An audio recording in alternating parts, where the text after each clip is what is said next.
सुप्रभात छात्रों।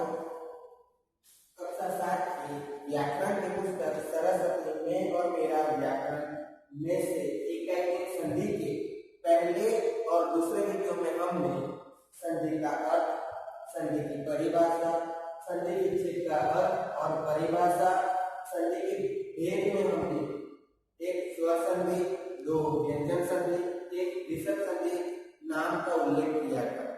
और उसमें भी हमने स्वर संधि के जो भेद है, जैसे कि एक दीर्घ संधि, दो गुण संधि, तीन वृद्धि संधि, चार यण संधि और पांच अयादी संधि, इन पांचों भेदों का विस्तार से अभ्यास किया था, उसको समझा था पहले और दूसरे वीडियो में इसके।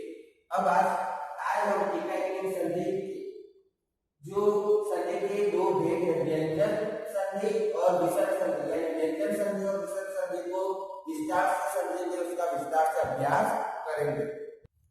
संधि का दूसरा भेद व्यंजन संधि, उसकी परिभाषा में पढ़ूंगा। व्यंजन का व्यंजन अथवा स्वर से मेल होने पर जो परिवर्तन होता है वह व्यंजन संधि कहलाता है। जैसे सम प्लस कल्प इज इक्वल टू संकल्प। यहाँ जो सम में हलंत वाला म है वो स के ऊपर अनुस्वार के रूप में जुड़ गया और शब्द बना संकल्प। उट प्लस नटी इज इक्वल टू उन्नति, यानी उट में जो हलंत वाला त है वो आधे न के रूप में परिवर्तित होकर शब्द क्या बना, उन्नति। जगत प्लस इज इक्वल टू जगदीश। जगत में हलंत वाला त है वो ड के रूप में परिवर्तित हो जाता है और जो ई है वो बड़ी जो है मात्रा के रूप में जुड़ जाएगी और शब्द क्या बनेगा, जगदीश। वी प्लस छेद, यहाँ वी प्लस छेद जुड़ने से छ के साथ उसका जो नियम है व्यंजन संधि का, उसको लागू करने के साथ च आधा जुड़ जाएगा और शब्द बनेगा विच्छेद। उसको हम बाद में विस्तार से समझेंगे। व्यंजन संधि के कुछ नियम, उसमें पहला, वर्ग के पहले वर्ण का तीसरे वर्ण में परिवर्तित होना, यानी क का ग में, च का ज में, त का ड में, त का ड में, प का ब में। जैसे यहाँ उदाहरण दिए हैं, मैं समझा रहा हूँ। दिक प्लस गज इज इक्वल टू दिग्गज। तो यहाँ दिक में हलंत वाला क है वो अपने वर्ग के तीसरे वर्ण के रूप में परिवर्तित हो जाएगा आधा बनकर। तो यहाँ शब्द क्या बनेगा, दिक प्लस गज इज इक्वल टू दिग्गज। दिक प्लस अंबर, उसमें भी क जो है अपने तीसरे वर्ण के रूप में परिवर्तित हो जाएगा और जो अंग है अंबर में वो अनुस्वार के रूप में ग के ऊपर लगेगा। तो दिक प्लस अंबर इज इक्वल टू दिगंबर। अच प्लस अंत इज इक्वल टू अजंत। तो यहाँ च जो है अपने तीसरे वर्ण के रूप में ज के रूप में परिवर्तित हो जाएगा। जो अंग है अंत में वो अनुस्वार के रूप में लगेगा, तो शब्द क्या बनेगा, अजंत। यहाँ लिखा ही है, आप पढ़ सकते हो छात्रों। क का ग में परिवर्तन, च का ज में परिवर्तन, जो यहाँ मैंने पढ़ा था।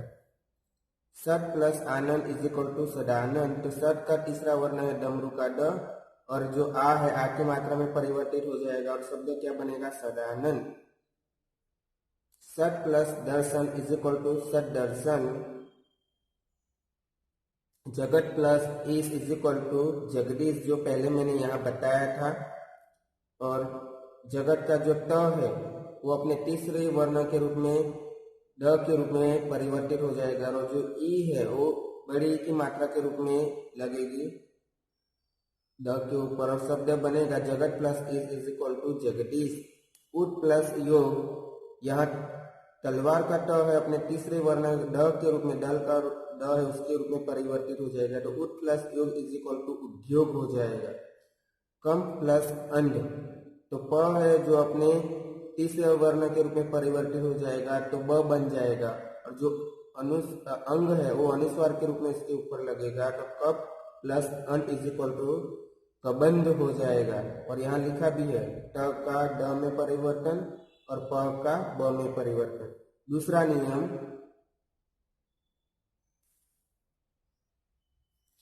वर्ग के पहले वर्ण का पांचवें वर्ण में परिवर्तित होना।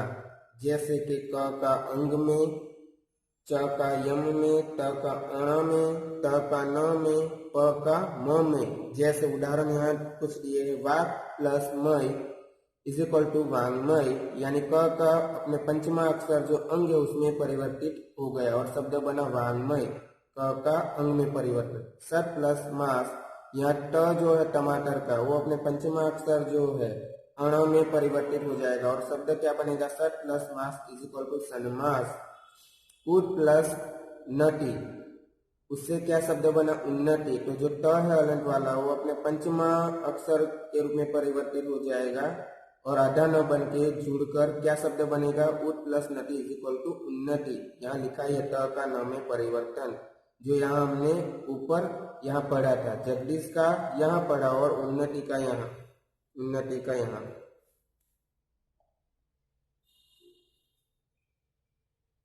तीसरा नियम, छ का मेल अ, आ, ई, उ या री से होने पर छ से पहले च जुड़ जाता है।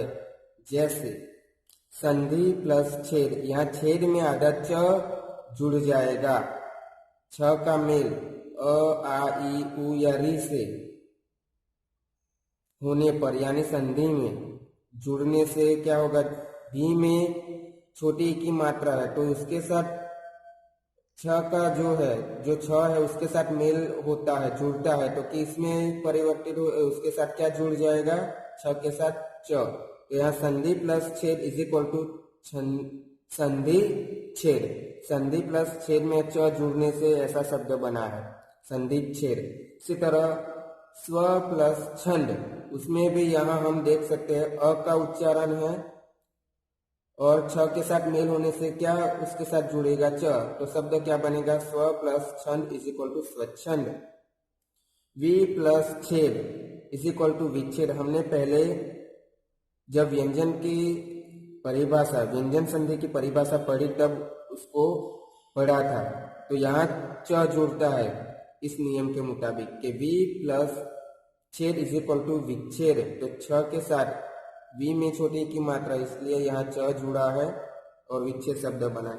अनु प्लस छेद, यहाँ भी छोटी उ की मात्रा है इसलिए छ के साथ जुड़ने से आधा च यहाँ भी जुड़ेगा, अनु प्लस छेद इज इक्वल टू अनुच्छेद।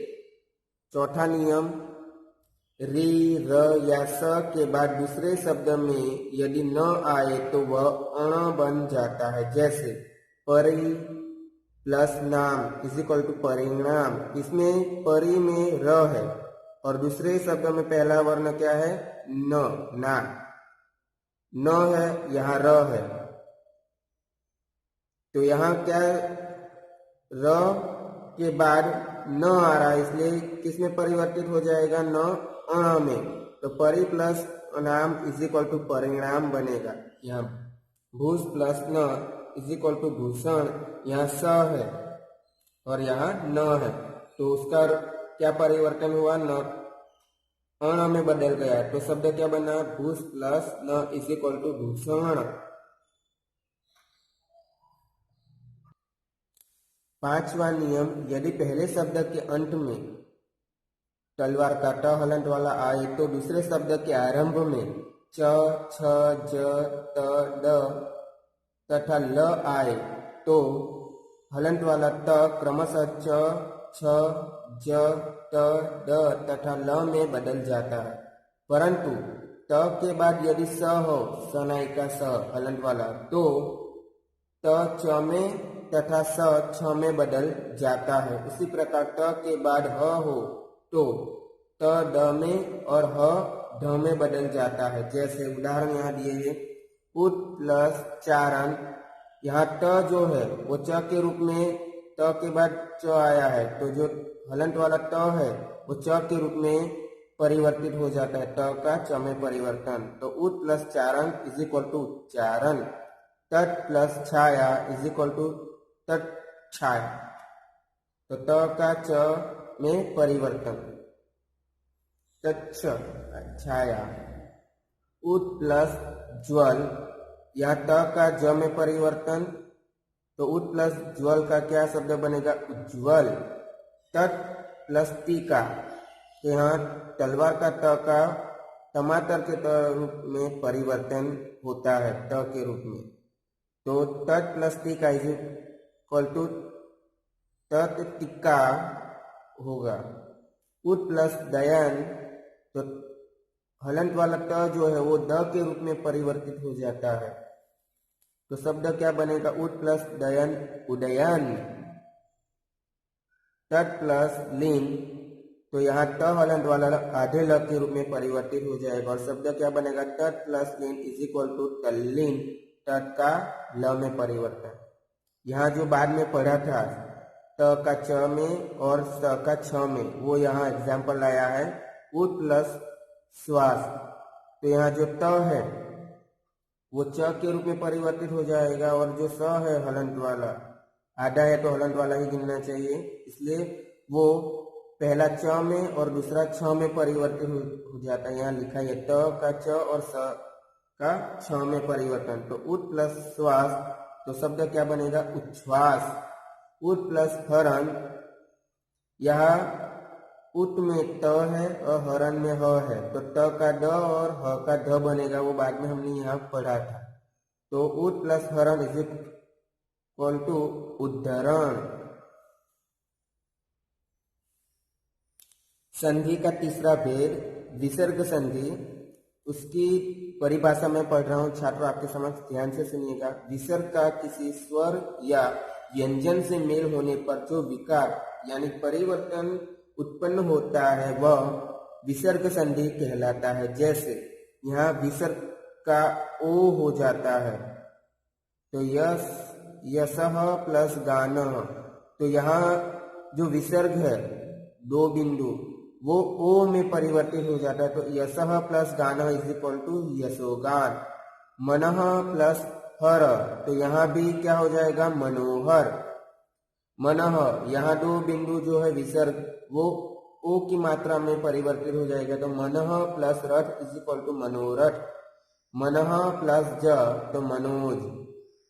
विसर्ग का र होना, यानी इन शब्दों में जो विसर्ग है दो बिंदु वो र के रूप में परिवर्तित हो जाएगा। तो नी प्लस भय इज इक्वल टू निर्भय। तो यह विसर्ग का जो र के रूप में परिवर्तन हो जाता है, परिवर्तित जो परिवर्तन हुआ है वो स्वर रहित है, इसलिए हलंत वाला, इसलिए इसका रेफ के रूप में लगेगा व्यंजन के ऊपर। तो यहाँ नी प्लस भय इज इक्वल टू निर्भय। पुनः प्लस जन्म, तो यहाँ क्या बनेगा? पुनर्जन्म। डू प्लस गुण, यहाँ विसर्ग का रेफ बनेगा, र का जो रेफ होता है और वो ग के ऊपर लगेगा। डू प्लस गुण, तो शब्द क्या बनेगा? दुर्गुण। आशीह प्लस वाद, तो यहाँ शब्द बनेगा आशीर्वाद।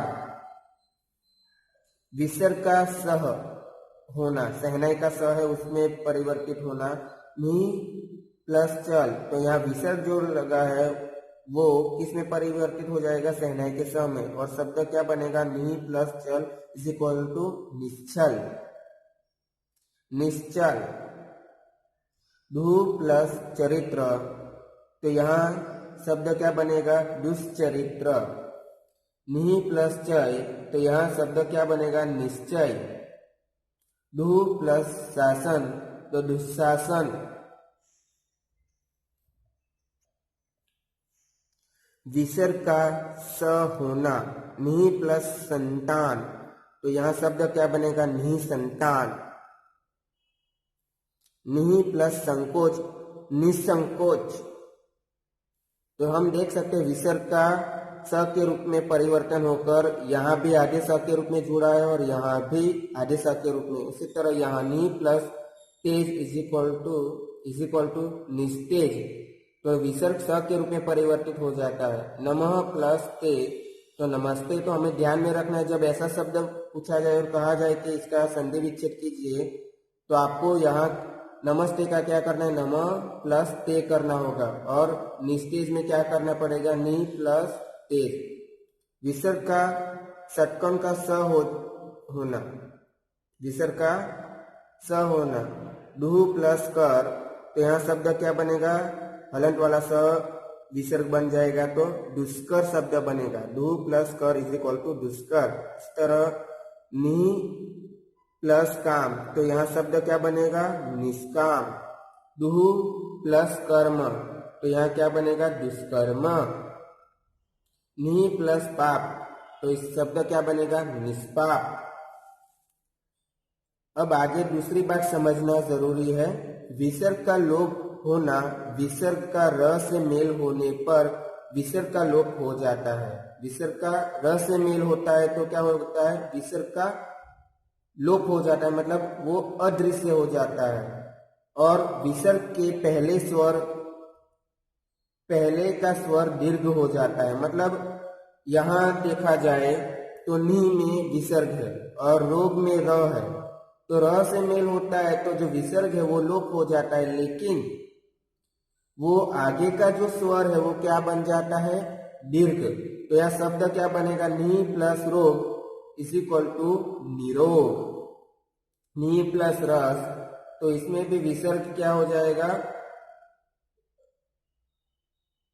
र से मेल होने से उसका लोप हो जाता है और जो नी है वो बड़ी की मात्रा के साथ में परिवर्तित हो जाएगा। तो नी प्लस रस इज इक्वल टू नीरस। विसर्ग में परिवर्तन न होना, यदि विसर्ग से पहले अ हो। विसर्ग में परिवर्तन न होना किस तरह वो समझे। यदि विसर्ग से पहले अ हो और विसर्ग का मेल क या प से हो तो विसर्ग में कोई परिवर्तन नहीं होता है। जैसे कि यहाँ अंतः, प्लस करण, तो यहाँ दूसरे शब्द में क है और पहले में त है, तो पहला वर्ण जो विसर्ग के पहले अ होता है, मतलब त में अ का उच्चारण है, इसलिए अंत प्लस करण, तो उसका क्या बनेगा? इज इक्वल टू अंतःकरण। तो विसर्ग का यहाँ लोप होता नहीं है, कोई परिवर्तन होता नहीं है। प्रातः कालः, तो यहाँ त में भी अ का उच्चारण हो रहा है, इसलिए यहाँ विसर्ग उसके साथ जुड़कर ही शब्द बनेगा प्रातः प्लस कालः इज इक्वल टू प्रातः काल। तो यहाँ हमने संधि को विस्तार से समझा।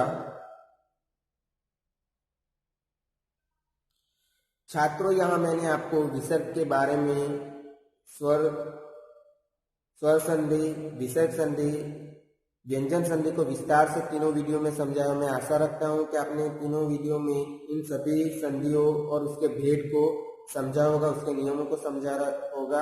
आशा रखता हूँ कि आप भी इसको समझकर घर पर नोटबुक में इसका अभ्यास करोगे। धन्यवाद।